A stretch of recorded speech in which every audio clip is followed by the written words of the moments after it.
Hey guys, what's up? So in this quick video, I'm going to show you how you can see your analytics on TikTok. It's pretty easy. Just go to your profile.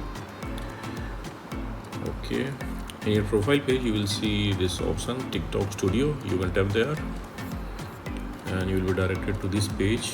Now on the top section, your analytics are there. You can tap on View All, and you can see your analytics. If you can't see the TikTok Studio option here in your profile, what you can do, on the top right corner of the screen you will see these three horizontal line hamburger button. Just tap there. Okay, on this pop-up you will see TikTok Studio. Just tap there, and again repeat the same process. Tap on View All, and this is your analytics. So that's it guys. Likewise, you can see your analytics on TikTok. So thanks for watching the video guys. See you in the next video.